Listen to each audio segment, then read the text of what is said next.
Hello everyone, my name is Daniel and I am just a casual racer, and today I am going to be showing off the brand new Porsche 963 Hypercar that has been added to Automobilista 2. This car is a beaut. I mean, just looking at it, it's a fantastic looking car both in real life and then also how it's been modeled within the sim. But this car is also a fantastic performer. It's extremely balanced. I know with a lot of Porsches you're used to perhaps a lot of oversteer characteristics. The Porsche 963, it is much more of a neutral feeling.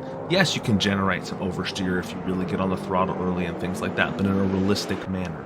There's a lot of mechanical grip in the lower speeds, not necessarily a lot of downforce in medium speed corners, but once you start to build up more and more speed and you hit a high speed corner, for example, just flicking through there, you can really just kind of lift and then put the throttle right down and fly through these corners here, especially at the end of Spa. The car is really beautifully modeled both inside and out. As I've mentioned, visually it is excellent. It also, as I mentioned, has a wonderful driving experience. The force feedback is very good. Using my Fanatec CSL DD wheel, you get every bit of detail you could want, and you capture all the excellent details from the great track meshes on the Automobilista 2 tracks. This is a great car, and so I'm going to jump in right now and take it for a quick 2-lap race around Spa Francorchamps.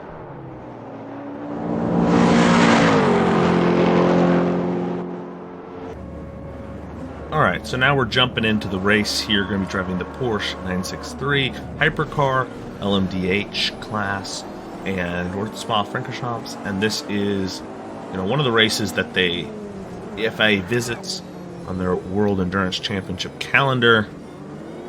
So we're going to be racing here against the Cadillac and the BMW Hypercars and see how we can do this. Just a 2-lap race here.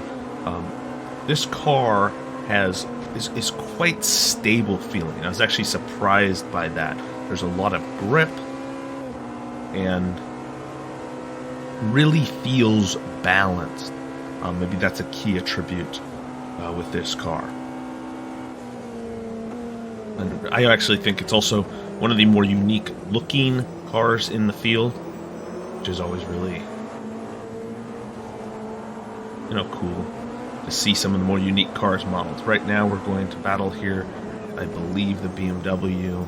Gonna look up the inside here, trying to make up a position or two.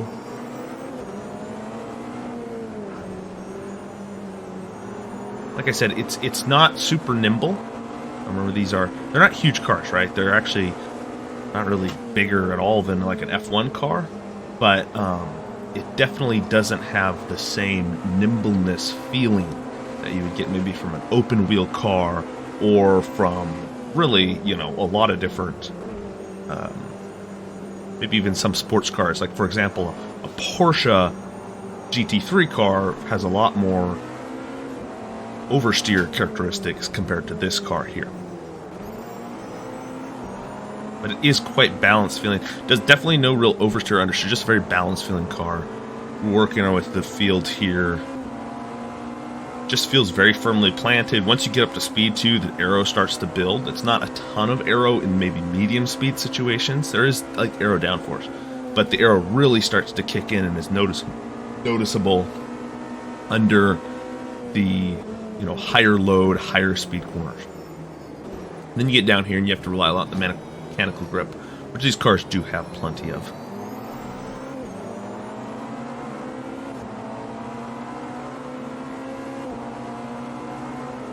Move to the inside here, hard on the brakes. If I can make up another position here. There we go. Up into 5th in class out of the 10 cars in our class. Second lap, we'll see if we can maybe get a podium finish here.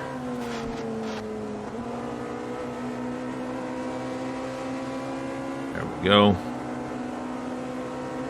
Got 2 cars right on my tail here. Right on my outside. I got the 100-meter board. Nice and easily done. Really good brakes on this car. Running it out wide, get a little bit on that. A little bit in the gravel, but no real issue here.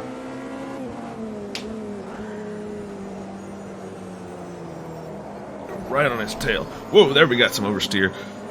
Camber that corner definitely contributed to that as well.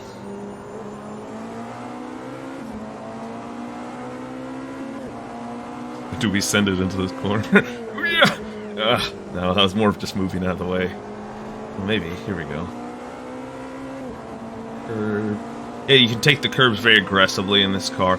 I mean, Automobilista 2, right? You can take the curbs so much more aggressively with pretty much any car you have than maybe a lot of other sim racing titles. So that characteristic continues across into these cars, and especially this Porsche 963, which you can just... You get on the curbs, you feel it in the steering wheel, but there's nothing like in terms of really affecting your physics or the performance of the car at all. Come around to finish up this lap. We're in fourth. See if we can get this move done, maybe into the hairpin here. Gotta breathe the throttle a little bit, get the power down. Gonna move to the outside here. He covers off the inside. Braking late as I dare. Locking up. Brake too late. Back around. That was the clumsiest pass. Alrighty, cool. Yeah, so this car really a fantastic hypercar addition to Automobilista 2, as all hypercars are. I think this is going to draw a lot of interest, having the newest, latest, greatest class, you know, that they've now added in endurance racing is now within Automobilista 2. I think that's going to draw a lot of eyes and attention, and hopefully, you know, just having taken a look at this car and then check out my previous video on Le Mans, the actual track, the Circuit de la Sarthe, and that'd be great. So you could check that out. I'll also continue checking out each of the other hypercars, as well as also in the next video I'll be taking the Cadillac around the Bugatti circuit. So that'll definitely be a cool one to watch. So catch you in the next video. I hope this video was helpful, but most of all, I hope you all have a fantastic rest of your week.